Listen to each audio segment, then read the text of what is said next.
Hi everyone. Sorry, it's always the lights here that I'm not able to see people's faces. But thank you for joining such an early time in the morning panel, especially for those of you who were at the drinking panel last night. You're very brave, right? Representing. Yeah, that was something. But yes, thank you. Joke aside, it's an interesting topic that we'll be presenting today. My name is Ruth Koleva. I'm from Bulgaria. I run a festival, Sofia Live Festival, music conference, So Alive, and a bunch of other things. With me is I'll just pass it on to you guys. Michal Kashkar. Yeah.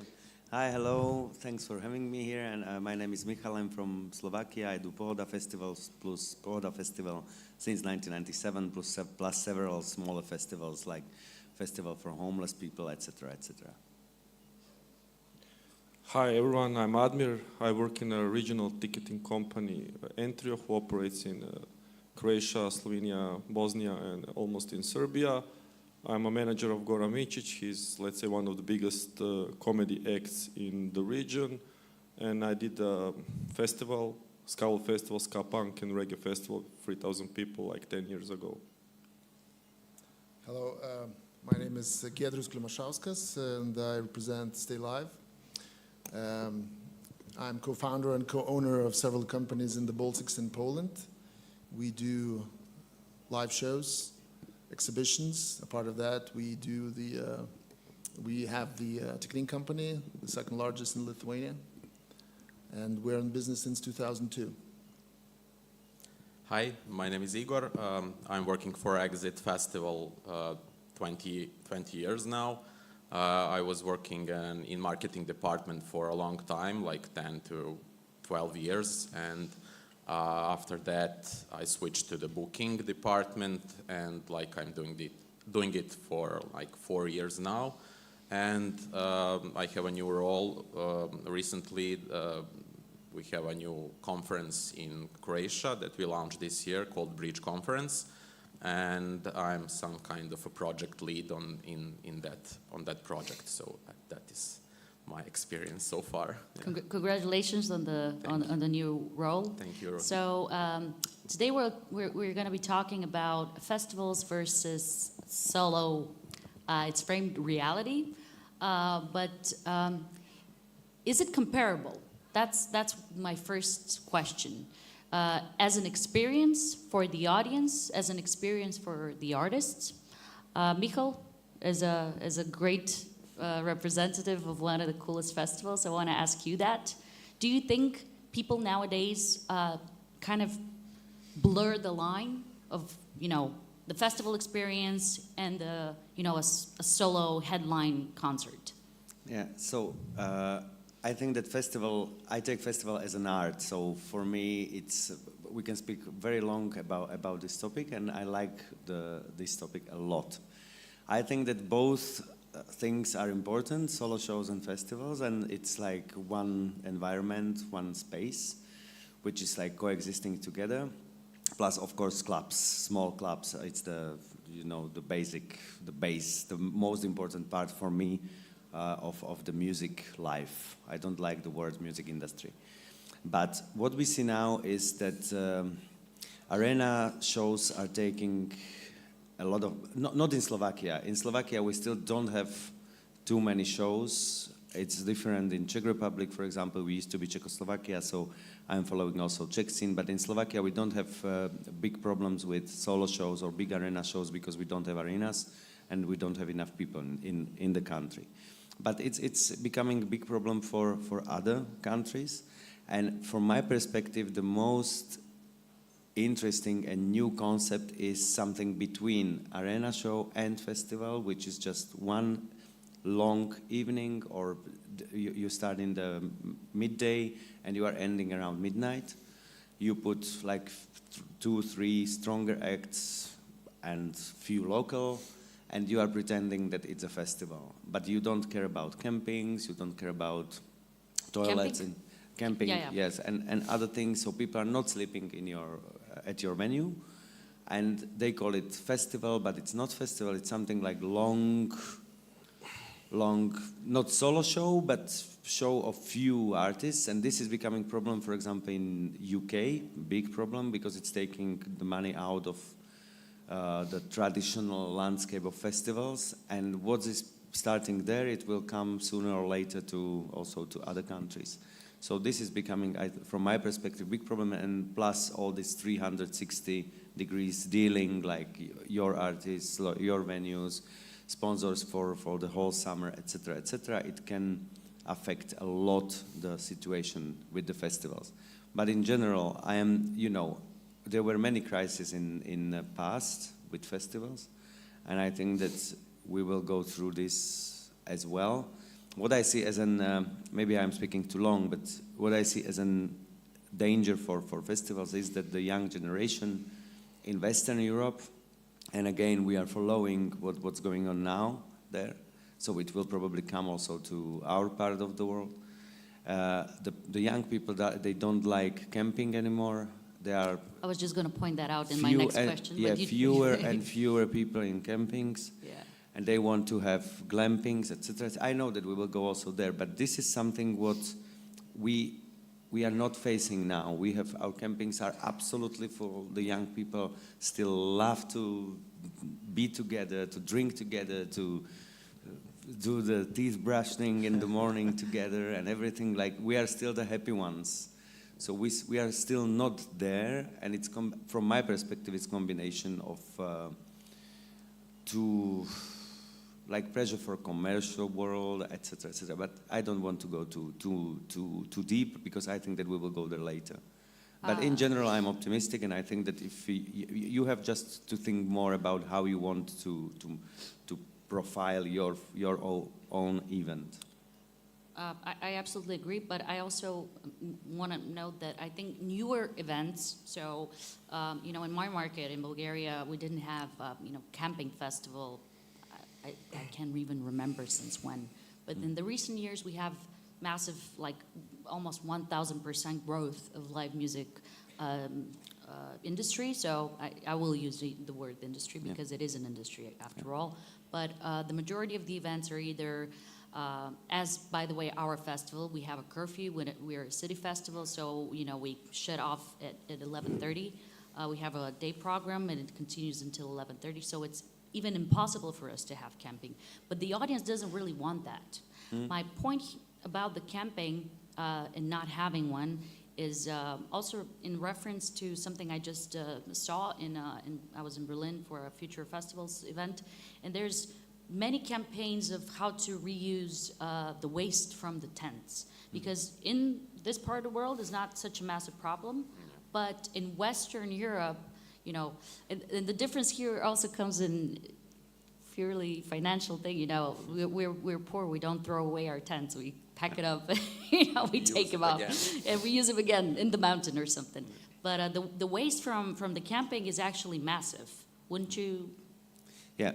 In our I wouldn't case, say in your case, but in our case, it's a big large. problem in Western Europe. Absolutely, big problem. But in our case, if we are finding some tent which is left, we put them to lost and found, and 50% people are taking, like, we'll call, oh, sorry, we were so drunk that we just forgot that we were camping. But in general, so we don't have this problem, but I know that it is a problem. But you asked us to be as honest as possible and to go to give examples from our festivals. So, for example, with us, with Pohoda, this year we have The Cure, we have Gorillaz, we have Prodigy. Next year, you mean? In 2026, yes. And we couldn't afford that lineup with normal profile of the festival. So we added extra day, and people are paying extra money for extra day. This is another concept, something between, but the ticket fees and everything, production costs, etc., became so high that we just couldn't have Gorillaz and The Cure within normal year of Pohoda. So we Ticketing added, fees are going lower, but okay. Yeah. yes, that's the only thing which we celebrate. But, so this is another thing that Rockford people are doing that, and many festivals are starting to do these extra days because you couldn't afford to have such a strong band as The Cure within your normal lineup. And that's also a signal that But something it's also a is matter going of routing sometimes, you know. Sometimes, yes. Sometimes I mean, they like are that. only available like one day before But your we festival couldn't, starts. we so- couldn't do it. after, If they would like offer us Saturday, we couldn't take it because we couldn't pay it with our tickets, with our sponsors, etc. Yeah, So- but I mean, again, it's also a matter of different factors to Yes. Yeah. wait in. Yeah, we had the same thing at Exit, like 10 years ago. We did also the day zero, like we are 4-day festival, and we did the day zero with the Killers.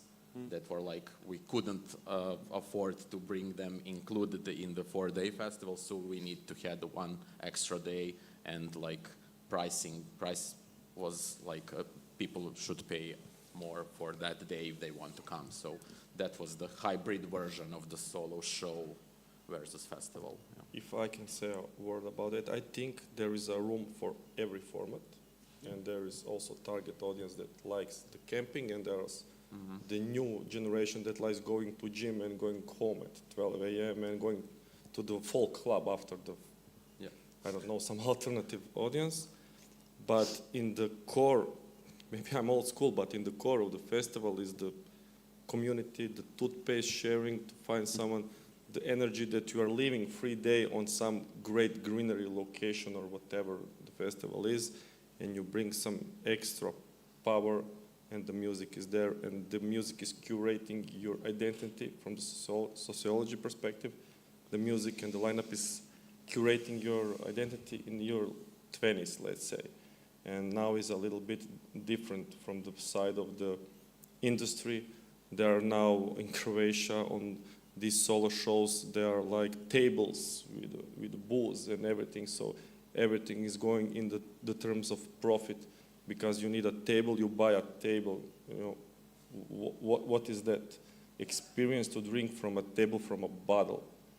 That is something that take in Croatia in solo shows take a big step into the business. Yeah, my question was going to be about the VIP tickets to you guys. And I think it's quite in line with what you're saying. That is something that is like get a common thing in shows, mostly in arenas and these shows.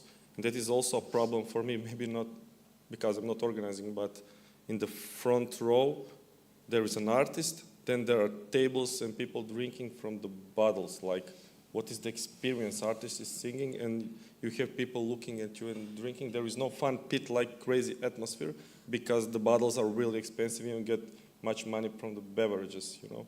So that is also, I think, a problem, but the industry is going into that way. To give an example of this type of elitist, I'm going to call it like this, because in our festival, we never had VIP tickets. We don't have a VIP zone. We're against this. Ever since day one, we were like, everyone's equal. Doesn't matter if you pay, you're equal.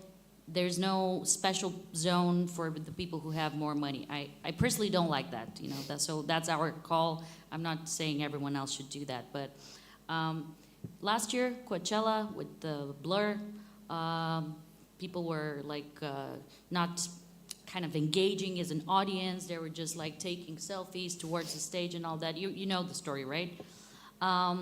So there's this big talk now that the audience at large in many places, especially at festivals in the US, they don't want to be passive listeners. They want to be active participants. So they want to be part of the show. That, to me, in a sense, justifies the thing with the front row table. Like in Bulgaria, there are like arena shows where the table in the front is like 3,000 euros or something for a local artist. And I'm like, who the hell is buying this?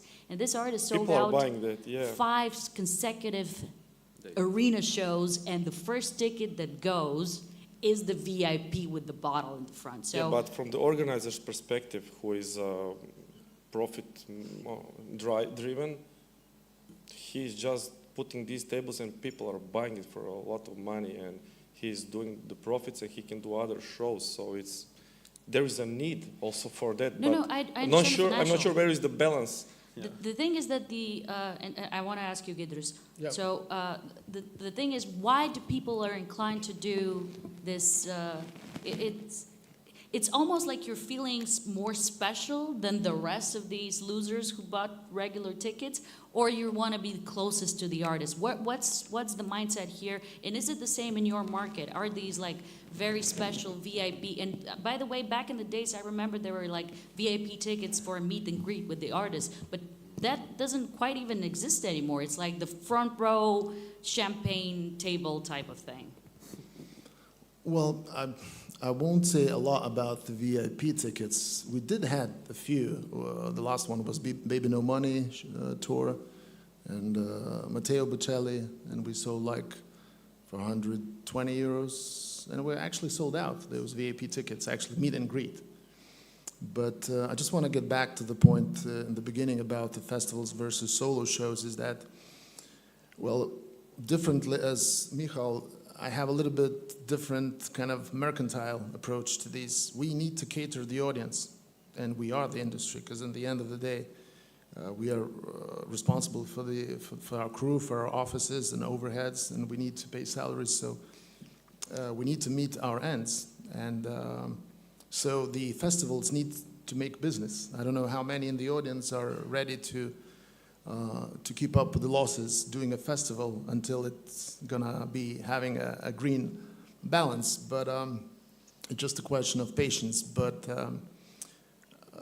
I think the reality is that today, festivals across all Europe having these issues, the rising costs, rising artist fees. After COVID, most of them have risen 100%, More. 50%, More. 100%.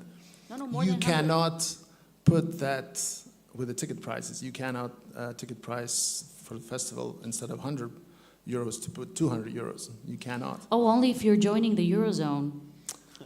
Yeah.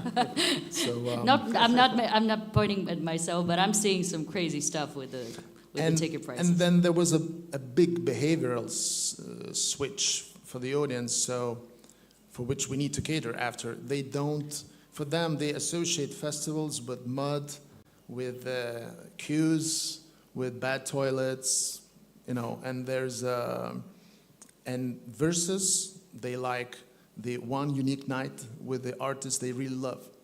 And they would rather go and spend one unique night with the artist they love. They're gonna spend extra on that. And they're gonna go back home and sweeten their nice bed. And that's the reality, and we have to cater after that. So No, I agree. I agree absolutely with what you're saying, but I also think that I also agree with Michal, because festivals are communities. And our festival, even though is like this, our festival has a curfew, people go back to their homes, but we have a crazy example this year. We have sold crazy amount of tickets for a festival that only has 2 names announced for one day, and people are buying a full festival ticket without any other announcement. And we're like, why is this happening? How come this is happening? We build a community, and these people know, they trust us, they trust the experience. So I understand what you mean, but on the other hand, it does become a community, a festival. okay, well, in fact, I will just say from the perspective from the Baltic countries where we do a lot of things. We actually ran the biggest festival in the Baltics, Granatos Live, for 11 years. And just before COVID, we had 3-4 major festivals which were able to pull out a crowd of around 15,000-20,000. After COVID, we now have 0, or at least 1 in the neighboring country, which is still trying to do some shows, but I'm sure the balance is very, very, very red. And after COVID, we don't have literally no festivals, except these niche boutique festivals of 5,000 people. So, but having said that, this year and last year was the best years for our company, for Live Nation as well, in terms of the revenues and profit and stuff. So. Live Nation, what do you mean, for the arena shows? Like Yes, the stadium shows are just selling Yeah. out, crazy. You know, just in Lithuania, or Latvia, Estonia, the market's small, relatively, like 2-3 million people. And like in Lithuania, Live Nation sold 4 stadium shows of around 30,000-40,000 tickets, whereas there's no festivals. So there is a bright in the end of the tunnel. It's just that there is a shift of the audience and the interest, and it's just reality. In the end, currency units win.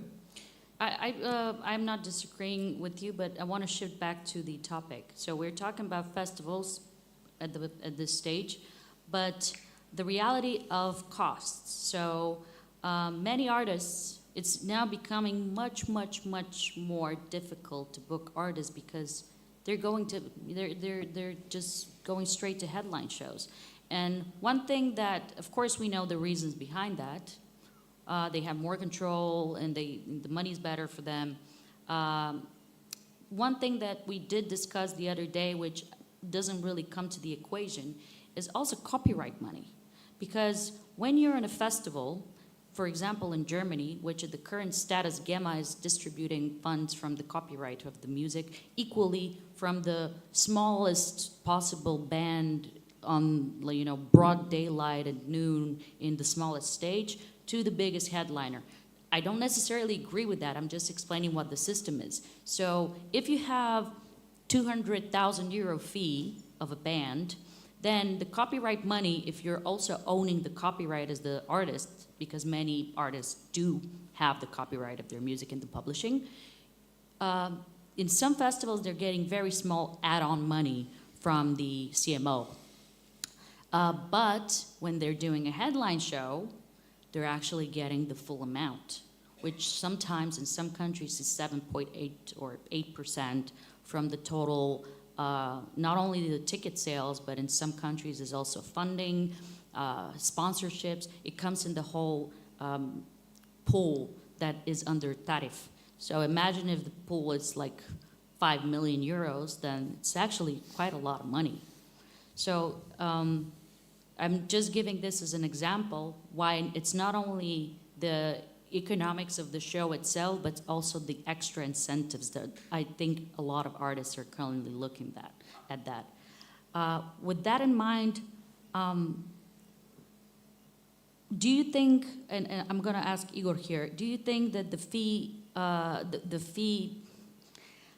can we call it like a blast or it doesn't stop, like the escalation of fees every year, and like even from month to month without anything happening to a band, they're suddenly like higher and higher. Yeah. Where do you see this going? Stop paying. Yeah, at some point. and close the festival? Or No, you find another artist. You find another market, You find market? Not market, another market also. You can, because, for example, we at Exit, we're not going to happen next year because of the whole situation in Serbia, and now we are going to some kind of a world tour where we finding local partners in different countries all over the world to do some kind of events. So basically, we are going to take a lot of local artists that are going to sell, obviously, tickets in their own countries for that event, and bring, if we can bring a huge headliner, we will bring someone smaller, but who can like complete the whole lineup and give it some kind of structure to make sense at the end for the people who are willing to buy ticket for the event. So, for example, we at Exit, we can't afford the big headliners like I don't know, Rihanna or something like that. So basically, like Siget can, for example, because like at Exit, ticket prices are really low comparing to the Siget, Yeah, but that's for example. also that is also the issue of the country economics. Country economics also take a lot of, how do I say, a lot of space in the curating what the lineup will be at the end. But you have to explore. There are a lot of artists, a lot of different genres that are upcoming, that the kids and the Generation Z are like willing to hear. and they don't have the opportunity to see and hear the artists somewhere else, you know. So you have to be the first one who will bring someone who is upcoming to your event. Yeah.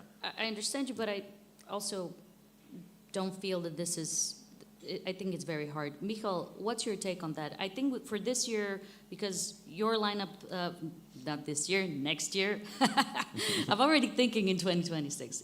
Next year's lineup is great. A lot of festivals also around here have the same artists. And I'm hearing, you know, one of the things is like, yeah, we got lucky that they're like kind of touring at the same time. But how do you envision things in like a couple of years? Because you said it yourself, you had to add an extra day because the money doesn't add up, you know? Yes.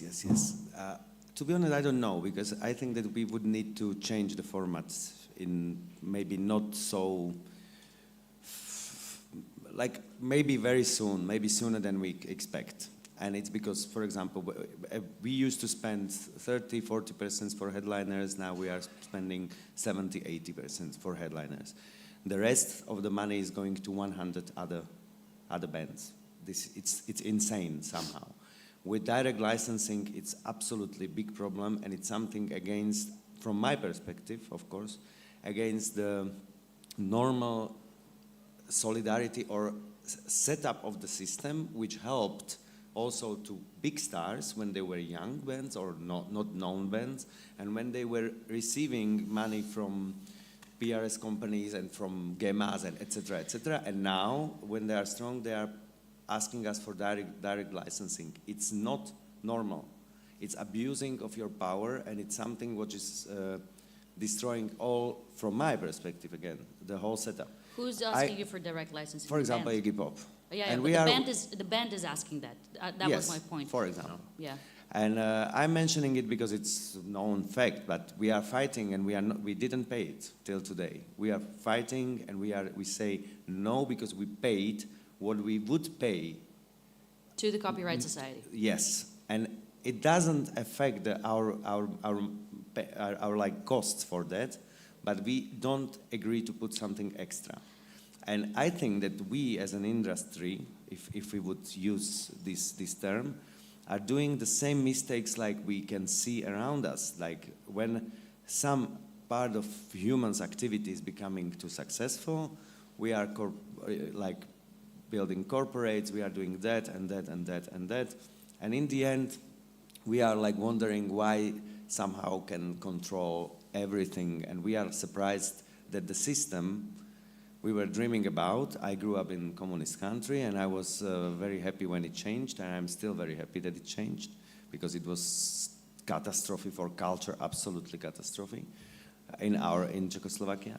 But then we see, from my perspective, it's caricature, or what's the of what we live in now. It's caricature of capitalism, because it's abusing your power. And I think that it has to be built on solidarity, on fellowship, etc.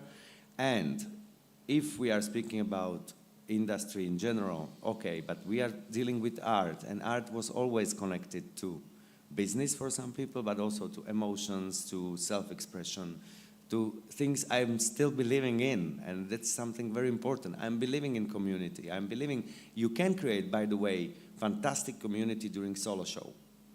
Absolutely, you can do it. You can do it now when someone will play here, and we will dance like we used to at Pink Conference. Very often in this hall, people were dancing. It's fantastic. And we can go to our hotels. It's fine. I'm not saying that you can do it only at festivals. But if we will forget about this, if we will be focused so much about just profiting and taking maximum out of the scene now, we are acting also against us and against future. Because, and the fantastic example is with this PRS, which used to be like that for ages. Can I tell you one thing about the PRS? Because it's quite important.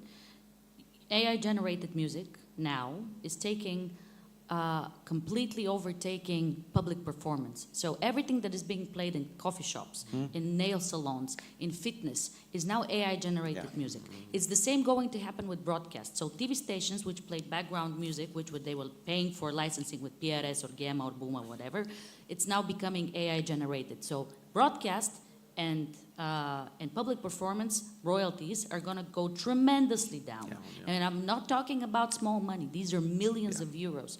So now the talks around are that PRS and all these whatever copyright societies will escalate their percentage on the tariff. And no one's really talking about this. So when you add all the costs, the crazy fees and all that, and if the copyright tariff of your event becomes 15% rather than whatever it is now by the country's law, it's going to become insane. But again, that does not change the fact that the artist, as you mentioned, you said Iggy Pop, I'm not aware of how he works, but I know about other artists, because they wait the fee, but they also wait how much money they will get from the copyright. That for them is the same money, while usually it's, you know, it's not. Please continue on the copyright, because I think it's very important to talk about this. Yes, but I think that you said it. You said the main and very important thing, because there were composers which are not seen on stage, etc., and which were doing also this elevator music. Of course, they are losing like a source for their living, and some of them are doing some underground music in normal life and some elevator music like easy peasy for living. So, and it's a problem. But from my perspective also is we as promoters and organizers changed, like sometimes it looked to me like we forgot how we started, because I can't imagine that in maybe not speak about imaginations, but we are selling to people something which is not real experience, a real show or show experience. If you are putting tables with champagne, super expensive champagne in the front of some rock and roll band, it's so weird. It's something like from dystopic film. And we do it because we want to have more money. Meet and greet, it's one of the most stupid concepts I couldn't imagine that few years ago. When artists love what they do normally, some do their just business, and you are happy that someone is asking you for signature, and now you are selling it and you are choosing, okay, you are rich enough, I can sign you your vinyl, and I will not sign it to you because you don't have extra 50 euros. It's stupid. I'm sorry, Michal, and on top of that, I will add, we always idolize the artist. Oh, the artist, oh, their music and passion. Yes. But this comes from the artist, not from the promoter. Oh, let's not talk about So, artists, you know, it's, please, because I had like full vegan, grass-fed, grass and you know, all that, so- and then they ordered KFC, but that's another time. And you see, Ruth, and Ruth, and they always say And that I know who it promoters- was. They say promoters are bad and greedy, but it all comes from them, and especially after COVID, they started to ask all these meet and greet. You spend so much time and energy arranging these meet and greet. There's no money actually whatsoever for promoter, lots of headaches, and okay, 50, 60, 100 tickets sold, and it all comes from the artist, from the management. They want that. So it's not that promoters are greedy. It's something they need to look in the mirror, you know. No, on this I definitely agree. My next point, I don't see this going anywhere positive. I'm sorry.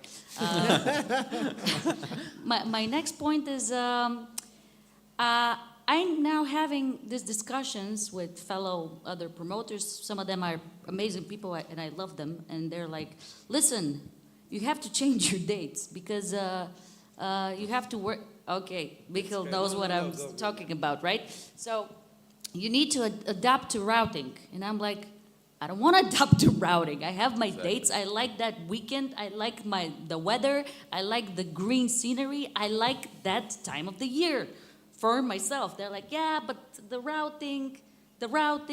So now we have festivals adapting and changing their because it is part of the identity, right? If I do my festival in June, or if I do it in September, it's completely different vibe. Of course. people's mentality. They've had the summer, they were drinking for 2 months, they feel different. I mean, it's a lot to comprehend, but now we're talking about fitting into the routing.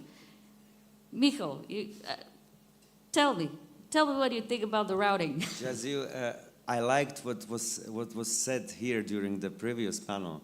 Sometimes you just can't be the facilitator, you must be warrior, and I liked it.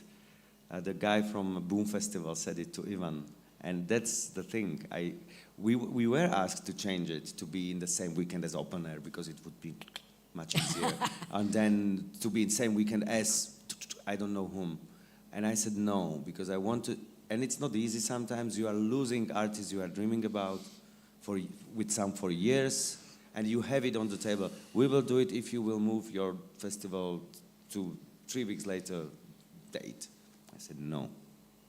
And so sometimes you just need to prioritize your identity than your also dreams, if you want to speak about nice reasons, but also you can't do everything you are asked for.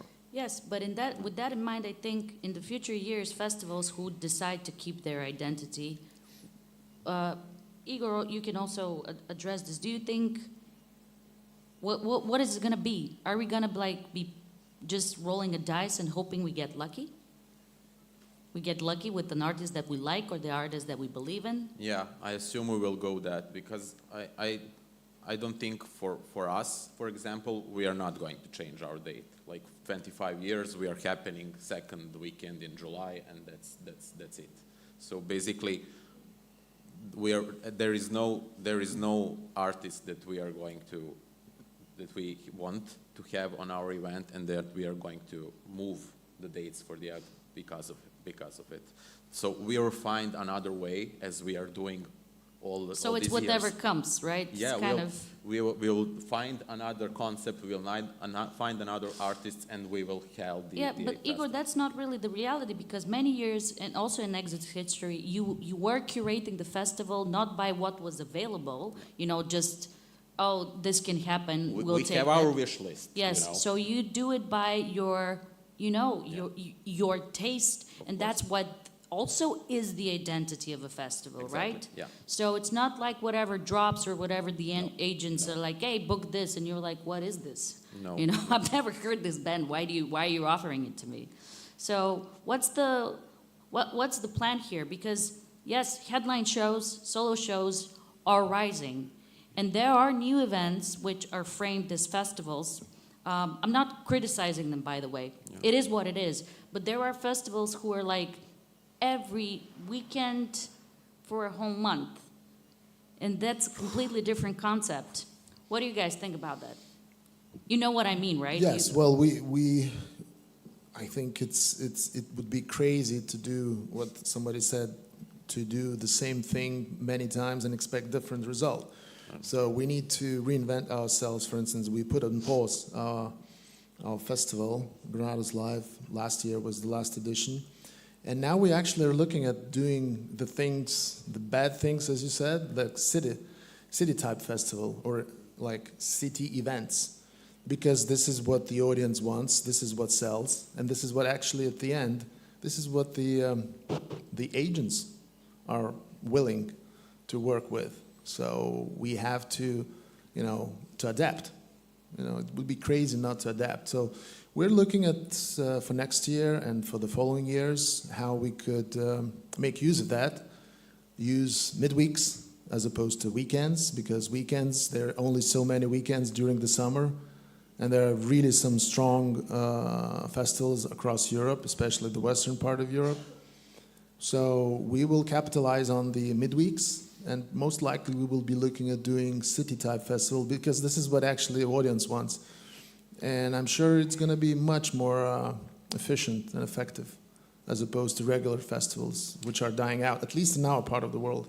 So is it fair to call this, because I understand the concept, I'm not criticizing it, I'm not calling anything bad. It is what Right. it is. I'm just being, some things I like, some things I don't like as also as a consumer.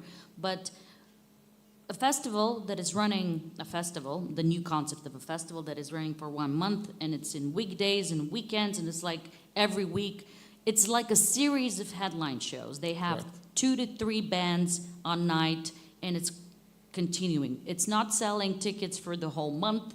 It's not selling like bulk, like 2-3 day tickets. It's like selling by the day.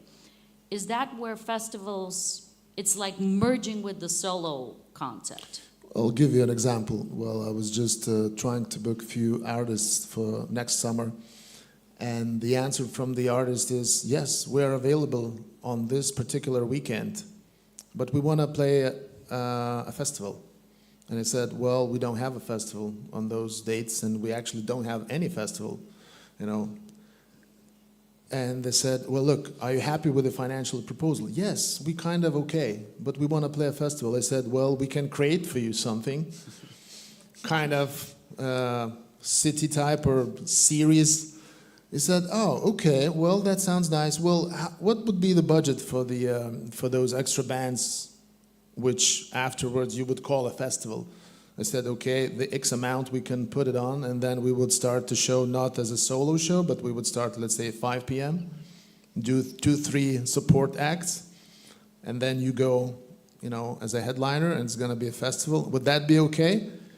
Yes, that would be nice. So this is what they want. What's the difference?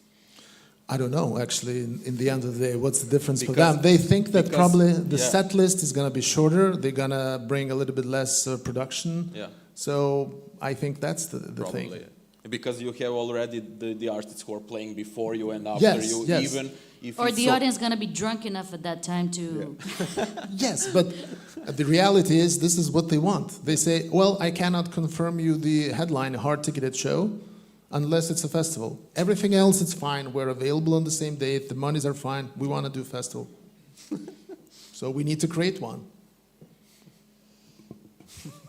That's the reality of last week.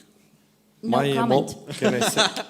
I will say something. My emotions about that are about all the festival scenes are very mixed, because on one side I have this old school feeling there are independent festivals like in music in Croatia that are depending on 2 people that are enthusiastic, that love the music, the art, and on the other side you have the industry. You have the Live Nation, you have the artist, you have the income costs and the tables that are pushing you to the wall, and that the fees are going up and up, and the people are buying the tickets. People are still buying the tickets, and it's going up and up, the revenue from the tickets and everything. So there is an audience buying it, and the industry is really pushing you to the limit. So from your perspective, I think you love the music, and I feel that and everything. And if you are going to the top of the fees, and you don't know where to go anymore. Money's not infinite. Yeah, where is the end? Should you leave the festival, or you try to create the new audience that will pay less for something that are not headliners, or the big companies like AEG and everybody will buy the festivals and just do everything in 360 model? I, You know, I have one There is theory an here. art, there is a job in this music. This is a good question for Micho, but I want to add something. Festivals are generally all over the world, including in music, including Exit. They're very dependent also on funding, government, tourism, culture, EU, whatever you call it. This is very much a festival's dependency, most of them, really. I don't know about your situation, Micho, but many of the festivals are very much dependent. Because also the fees for a festival, in many of the cases, are higher than just a headline show. So you're like building this up. While if you're doing only headline shows, it's very business transaction. You're not gonna get funding at all, but you're also not dependent. So you're not like, if they cut me off next year if I have budget deduction from the government, then I don't know what I'm gonna do. You said it's not your model, but in the fee scaling, where's the limit? Is there a limit? What are you gonna do if it goes beyond that limit? You cannot rise the ticket prices. Yes, to be honest, I don't know with this. We are like focusing on commercial sponsors because with them you can, and it also depends what's your strength and also how you deal with them. Because for example, we are a very active festival. And we have a lot of debates, NGO sector, etc., etc. And we do a lot. And as we want to communicate or to make comments to the situation in Slovakia, we are not asking for any public funding. We have funding just from the city, very symbolic one, and from European Union, very symbolic one. Together, it's 2% in our case. So the rest, 98%, are paid by commercial sponsors and tickets. For the commercial sponsors, that comes the next question. So Yeah. now what I'm seeing and what I'm hearing is that they're only sponsoring bulk events for a year basis for bigger, like these city-type weekly festivals, or promoters who are promoting shows throughout the year. Is that affecting you if you're like only one Oh, event? absolutely. Yes, that's the thing. And with us also, politics plays some kind of role because we lost some sponsors. Also because the politics and commercial part of the world are connected more than it's healthy, from my perspective. Mainly in our countries, but I think it's everywhere.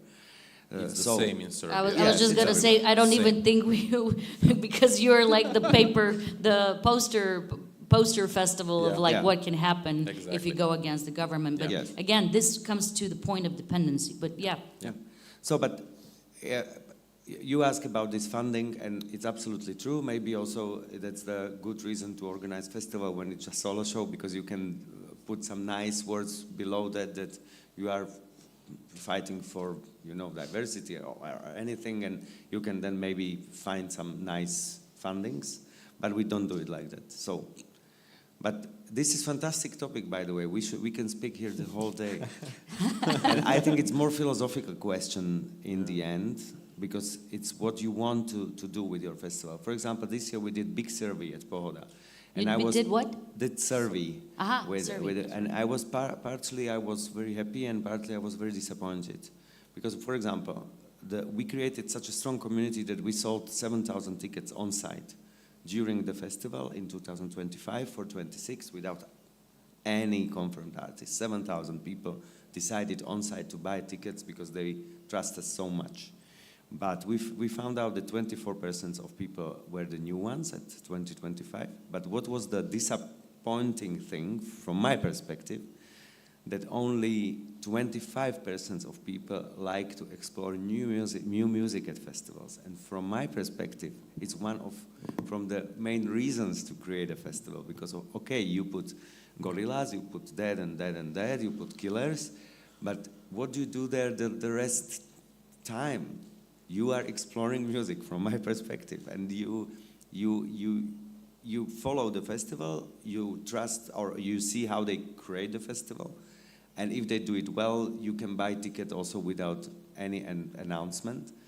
And I was disappointed that we thought that more than 50%, maybe 3/4 of people at Pohoda love to explore new music, and that's the main reason why they go there, because of course they buy ticket because they have Prodigy or I don't know whom, but they like that. So I was a little bit disappointed with that fact. I wouldn't say little bit. I think it's very disappointing because we see this in many other festivals. People are going for the headliners. They're like but at buying Pohoda, tickets at mainly the for end, the headliners. we have audience also for small bands have audience, which is fantastic. So with eyes, we saw that people are interested. They are not leaving the site. We have Yeah. the parking is non-stop full, etc. I understand, but ultimately, my take here would be, and that's what we do, is have less smaller stages, but put the smaller artists very close to the headliners. This is what we took as an Yes. initiative. We're like, listen, let's make this effective. Let's put them on the main Yes, stage we before are the doing the headliners. same. This is it. We are reducing smaller, stages, Smaller amount of new artists, but really make it worthwhile for them. I've been an artist myself for many years, and I've been like, going to festivals and but it was back in the days, it was different. And I want younger, emerging artists in such a tremendous problem right now. This is the worst time in history. Also, it's crazy. I don't want to sound like an old person, but things are changing, AI and all this, but it's a very hard time for making a living as an emerging artist. And I think the main way to support them is just, limited, but give them the maximum visibility. Or give them a good slot on different stage. For example, like we at Exit are like putting local artists, like as you said, before the headliner, but on the smaller stage because we don't have enough space for everyone on the main stage or dance arena, which is electronic stage. So basically, there are a lot of other live stages, but we are like putting them just before or after the headliner, so they can have some presence. So this is the reverse way to do it, rather than, they're not interested to explore new music, but you kind of give it to them, Push them. Yeah. The kids today, the audience is not the same regarding why they come to the festival, 25 of them, not because of the music. There is also a little bit of switch. On the one side, there are not so many subculture groups today, like the metal goers, punkers. Kids today are probably all the same, wearing Jordans, Nikes, and going to everything. And on the other side, they're exploring major events. In their terms, it's a major event. Depending the music, the comedy, whatever, they just go. And I think it's not a bad thing. They will probably get deeper into something when they see something, when they hear something. Because from my generation, we go to the festival, to the mud and everything to listen to that band, to find 3 new bands and to know all the punk subculture scene. Today is a little bit of switch in that terms. The subcultures have merged. I would definitely would agree on that. I don't know how that's reflecting financial stuff, but Gidrus, you've been the mind of more practical thinking here. Well, yes. I don't say it is a bad thing. I mean, No. It's good. Mikhail, we all have to pay the bills ultimately. He's right about that. I will be a little bit more optimistic, and in this world, you either are, as I say, you either are a contrarian or you're a victim. So you choose. A contrarian? Yes. So I would, I see that there's a lot of local acts which are booming in the Baltics generally. And just in Lithuania, for instance, there are a lot of local acts who are selling multiple arenas on an average of 60, 70 euro per ticket. They're making a lot of money. Like newer bands? Well, even the new ones, which are, becoming really strong ones within 2-3 years. What kind of genre? Well, pop, indie, but generally pop. And they don't have a question of how to make up the living. Their living is really, really good. So, young audience, they love to explore. And sometimes we don't know the band, and we will just suddenly find out, it sold out 1,000 cap club, which nobody in the office knew about it. Yeah. And then, you work with it, you start working with it, and then in next year it sells 3,000, 5,000. Local artists. So, I'm optimistic. And then, by the way, TikTok doesn't reward festivals. TikTok is about single shows. So This is what after the kids go. So I'm sure there's plenty of progress in our industry, and I think the market, especially in this part of the world, including Macedonia, is going to grow and grow and grow. Because the more, as they say, the more we, as a humankind, interact with AI, the more we will be willing to have live, real experiences. Cinemas, live shows, traveling, hotels. Cinemas. Well, yes. So that's an interesting take. Yeah. So the more you want to have the real contact during the leisure time. So I think there is a bright future. That's a positive note. I don't know what to say about this. You're not optimistic. I'm not an optimist on this one. But you never know, right? People adapt. Yeah. People adapt. We as a humankind have always adapted. I mean, also it's an opportunity. What I think, there's an opportunity to create a new, I don't want to call it subculture, but deviation culture where people will go full analog. They'll be like, I don't want to be part of this. It's like with the analog film cameras. There's a massive need that they're selling out all these old school, Olympus type soapbox cameras because people wanted, they got tired of having 37,000 pictures in their phone, and they want to capture a moment and be able to experience it People buying afterwards. vinyls. Vinyls. Vinyls. Are like Yeah, vinyls are selling. So there might become a new analog culture. You know, I'm just kind of dreaming what it will be in like 10, 15 years when, you know, it might be real. Or I think you are right. If COVID taught us anything, is that we're not a species that wants to stay in a box and just, you know, look at a screen and be isolated. The boom of live events after COVID just showed that we needed to be around other humans. I believe Yeah. in cycles, let's say. Yeah. There is a cycle of festivals. There will be probably a cycle of solo shows. People will get tired. There is a cycle of trap. Now it's going. The guitars are going back because the people are in 5, 10 years in generation, and they got bored. They need something new and something old. They need in nostalgic way. There is a band coming up, so I think it's just a cycle thing.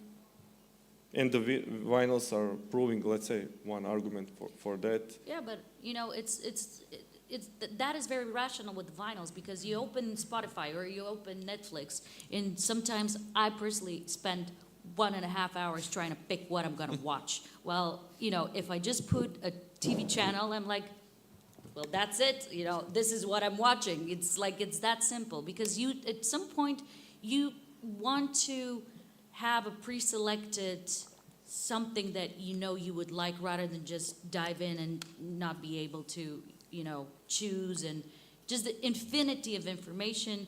There is, I think, in our brains a limit where you want to be, you know, you want to limit it in some way. So it's just enough. Let's put it that way. Yeah. Why not? Okay, so there's there's so much about this topic, and I really don't have a conclusion to what's going to happen.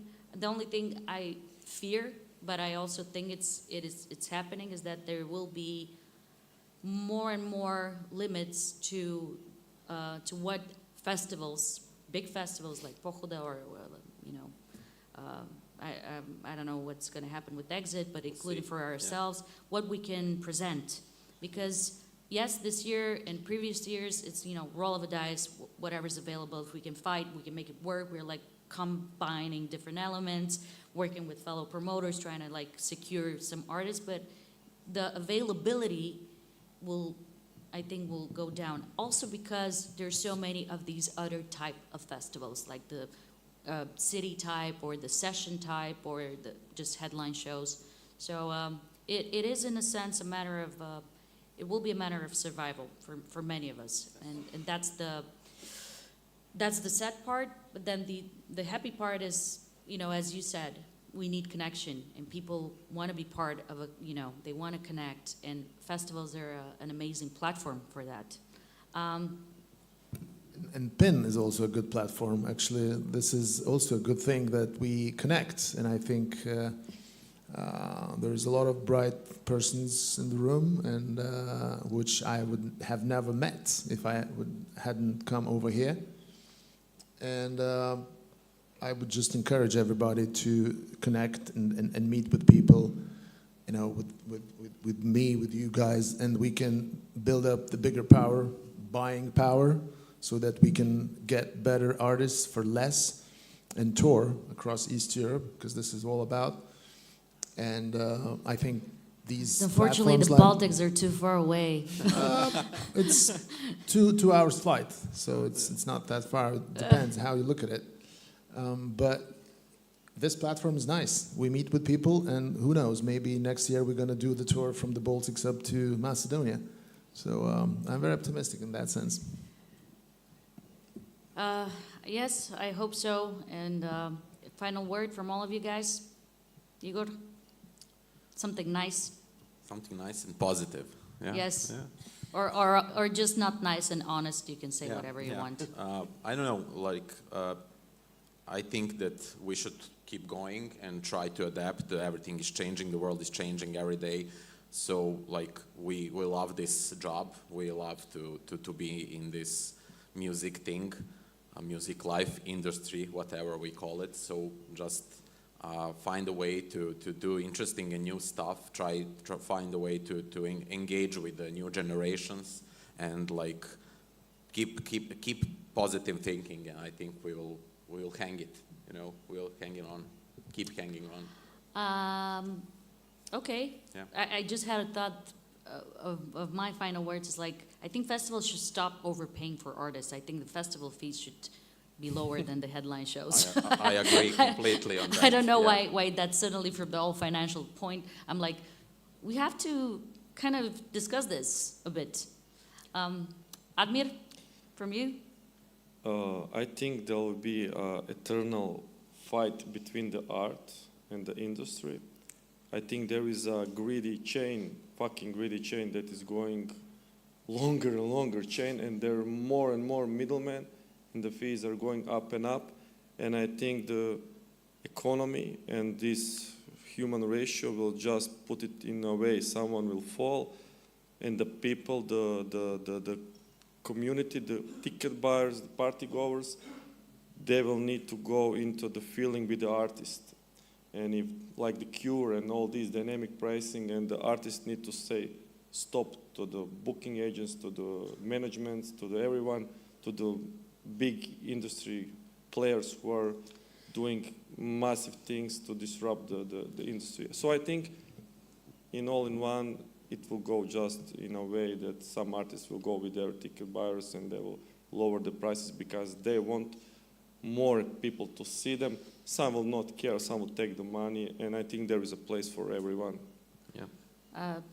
That's a very positive view on it. I think the majority wants to take the money, even Yeah. the ones that I thought are like they're strong and power, and then you're like, anyway. I don't want to disappoint anyone with artist experiences. There are people who are amazing, beautiful. They come and you're like, I want you to like come every year. I love you. You're such an amazing human being. But you're right. There are people and people. I think the only thing that the artists and the like the promoters, so the kind of there's a balance between these two worlds, is the secondary ticketing market, which now they're uniting against these companies that are just benefiting, and no one from the other two parties that make the event happen are earning anything. So I hope that's a start for something that will develop. Giedrius, do you want to add something? Because you had a speech before that, but if you want to add a final word. I would just say that the people always go where they are treated best. So if you're not lucky with festivals, go do something else. So it's very easy. If you can't do festivals, do solo shows. You can't do solo shows, do something else. There is plenty of room for everyone. And Yeah, I was so just looking at Michael here. we don't need to moan and complain. We are action. We are action. We have to act. So I'm very optimistic. There's going to be a lot of fun in this industry. Okay. You're optimistic, but I think it's quite like, in a practical sense, you're optimistic. But, Michael? Yes, I am very optimistic, and I like very much how this panel developed, because we started like nightmare stories from the music, and we are ending that everyone is optimistic, and that's good. Giedrius, you became something like, we call it Slniečkar, which means sunman, like optimistic. Everyone will find his place. But it's true. I liked how he changed from my perspective during the panel. And that's nice, that's nice. So we should speak more. And also, I would like to add something, that we are fully independent festival, and we are we are blaming corporates a lot. And I think that too big, there are many idiots doing independent festivals, and there are many beautiful people working for corporates. So it's not black and white. In general, we all know that too many corporates or too big monopolization of anything is destroying the thing which it's based on. So I don't think that this will be a big challenge. What's important is like what I can see also in in Slovakia, but maybe I think that it's everywhere, that subcultures are growing, because when you have big pressure from society, there is always big like anti-pressure, or you know. So, and it's creating fantastic things, like an underground scene, and then it's becoming new mainstream, etc., etc. What happened to hip hop? It's amazing, for example, and that's what my optimism is coming from. When we started, we were an underground band, and we are still playing, by the way, and so I'm used to deal with very small communities, and the beauty of small communities is also amazing. When you can create something like big communities, is also amazing. So if something not nice will happen to music in general, I think that there will be always something which will come with new energy and everything. I strongly believe in the power of art, power of festivals, power of music.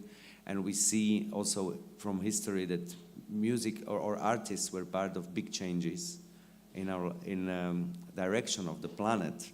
So I'm very optimistic from this part, but maybe it will just change, for example, our festival in like close future. But I'm sure that it will survive in some way, and the way could be still interesting. So I'm always. You're optimistic. I'm optimistic as well. Everyone is optimistic, and now we can go to bars and to cry again, like how. What are we bad going to it do in is. 2027? Yeah. No, but all in all, I'm not going to say optimism again. Best of luck to you guys. Fingers crossed it's going to work out for all of you. And it's a difficult market. Doesn't matter if you're going this or that way. Everyone's fighting But their own fight. Sorry, but when I saw this man behind you, when he started to move around, I became a little bit nervous, because he's like very strict man. But we can be optimistic when. I don't think he's very optimistic That himself. when this kind of man can create something like Taxi Rapin and I'm 50 not Cent very in Kosovo, optimistic, it's but I'm fantastic. very hungry, so please finish, because we have a lunch upstairs and we need to fill our stomach. Thanks to these No, but delegates, speakers. Ruud has to have the No, final please. word. So Yes. you have few words more? No, I'm good. You're hungry, and I'm gonna listen to the hunger call. Thank you so much, guys. It was a great panel. I think we should do it again. Thank you guys for being here, and stay optimistic. Thank you.